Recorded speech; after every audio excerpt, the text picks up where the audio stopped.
Welcome back to Peace, Love and Tarot. This reading is for Capricorn, Sun, Moon or Rising, and it's the weekly reading for the week of September 23rd to the 29th.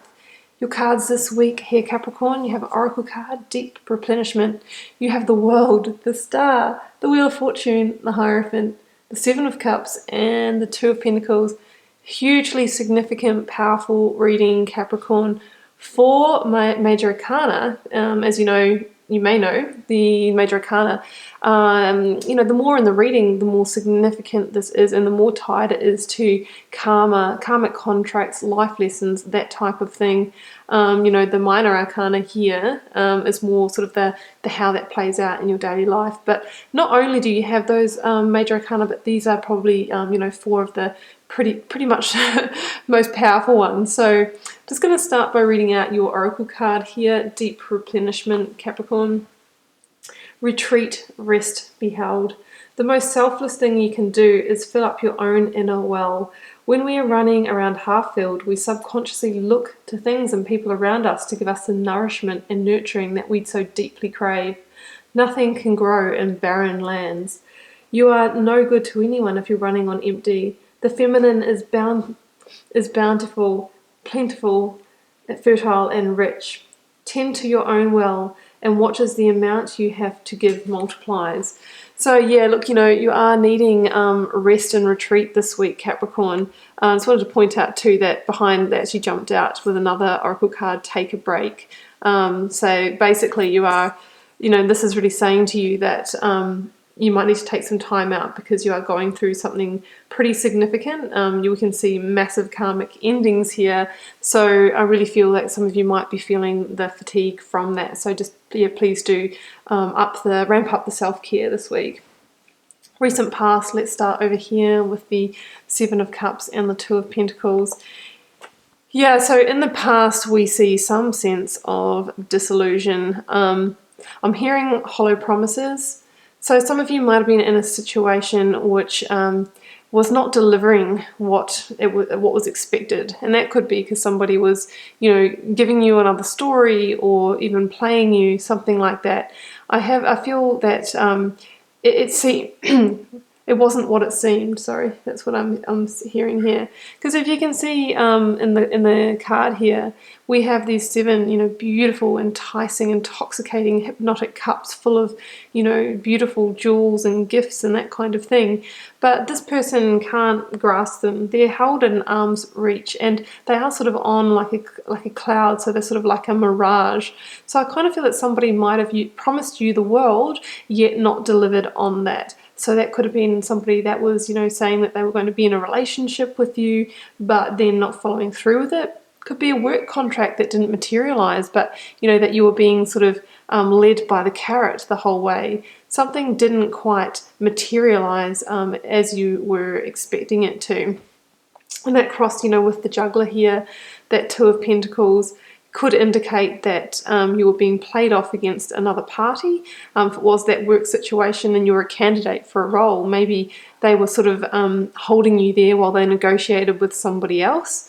We know if it's a relationship situation that person could have been deciding between you and somebody else. Maybe you were the decider. Either way, we see a sense of, juggling between different things. And I think that you knew this was going on. You definitely had a sense, and that was leading to a feeling of emotional instability for you, not feeling grounded, not feeling like you had 2 feet on the ground, and also, making you feel like you were in a state of emotional turmoil was what I'm seeing here with these cards. Maybe being up one minute and down the next. Maybe once they gave you a little breadcrumb, you might have been feeling, oh great, this is going to happen, this is going to unfold as I was wanting it to, and then all of a sudden they're sort of pulling the rug out from underneath you, and you're back down again, and just back in the depths of despair, really strongly sensing an unstable situation, maybe hollow promises, something not delivering as it was expected, but I felt like it was the other person that was holding the puppet strings and orchestrating that situation, and it wasn't in your best interests. So this week, Capricorn, as for focus energies, and this is where the cards just get so much more beautiful after those ones, Capricorn, we have the Star and we have the Hierophant. So the wonderful star card is an absolute blessing. It is that healing, that renewal, that replenishment that you so deeply need to bring yourself back into a place of emotional balance and grounding.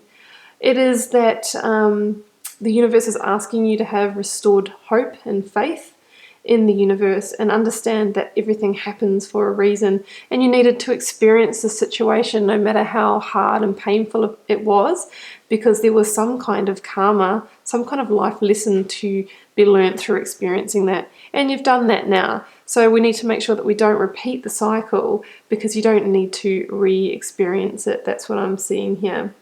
The star also, it provides a strong sense of guidance for you to lead you in the right direction now. So, follow your intuition that might be strong this week. Really take some self-care to bring yourself back into balance. It said that these 7 white cards link to or represent the chakra system within our body. So do the things that make you feel energetically balanced. That might be taking a walk in nature, might be eating healthy food, might be going and having a laugh with friends, might be having some energy healing. Whatever makes you feel grounded, go and do that thing. But either way, you have the Hierophant here too, which I love with the star, because basically it's almost like the Hierophant is this bright star that's trying to guide you onto the right path now, Capricorn, because I feel like the situation here was actually luring you on a path that wasn't appropriate for you. It's almost like that little bit of devil energy, that kind of hypnotism that's like, through following all these shiny things. Maybe it was a shiny person, maybe it was materialism, whatever it was, or money. It was leading you on the wrong path. And the Hierophant is stepping in and saying, follow me, reconnect with your values, your deep spiritual values, and that's the way that you need to move forward. That's the way to heal yourself, and it's also the way to get back on the path that aligns with your higher self. But I think the Hierophant is saying, well, I'm going to follow you for a little while. I'm going to guide you, because I don't want you to get off the path anymore, Capricorn. I want you to follow the way that truly serves you. The Hierophant can also talk about releasing values imposed on you through systems. Could be the system of a committed relationship or a marriage where you felt like you had to, dance to their beat of the drum, to their orchestration. They might have been the puppeteer for you. Same can be said about a work situation where you're kind of controlled by the values of a system and that type of thing. What the Hierophant is saying is, release that. The second key actually represents your true values, your true sense of self and direction. Reconnect with that and go your own way into the direction that's going to serve your life purpose. And well, the grand reveal here, Capricorn, 2 of my most favorite cards in the tarot deck, the Wheel of Fortune and the World. So you have completed that karmic cycle. The contract is complete, the deal is sealed, and it's time for you to move on victoriously back into the dance of life, into your next chapter. The Wheel of Fortune says that the luck is now changing in your direction, and it's said to have a 10-year energy as well. So this shift that you're making, moving away from the situation and whatever you choose to do next that aligns with your values, is set to impact the next decade or chapter, a significant chapter of your life. It's saying that this is destined timing for all of this to unfold. It's the strong new ending and beginning energy. And the World card, the last card of the tarot deck, it says that you've arrived at the point that you're meant to be at this predestined time in your life. This part of the journey is complete. It's time for you to leap through the Saturnian hoop from the past life lesson into your next chapter. We're always on a life lesson. Earth is a school, that's what we're here for. But the key is to know when one is complete, move on from it so that we can keep propelling forward, keep on spiritually evolving rather than playing out, repeating cycles that may no longer serve us. The World says that what the Magician, which is the first card of the tarot deck, set out to will into the world with intention alone has materialized and completed. So at some point, this situation, job, person, relationship, whatever it is, may be something that you wished for and dreamt for and actually manifested. You manifested it because it was part of your life lesson, but it's completed now. So you can move on and move into the dance of life, victoriously. I think once you heal and restore from this situation after taking that deep replenishment this week or over the months to come, you will realize that everything is just as it's meant to, and you're going to feel a sense of liberation and freedom. That's what I'm seeing. So a huge completion for you, Capricorn. Follow the light. The Hierophant is with you to guide you into your next chapter. Don't fall back into any dark situations. Capricorn, I hope you enjoyed the reading. Keep in mind it is a general reading. It won't be for every one of you. It will be for those it's meant for. Leave me a comment. I'd love to know how it's playing out in your daily life. And I'll see you back here next week for another reading.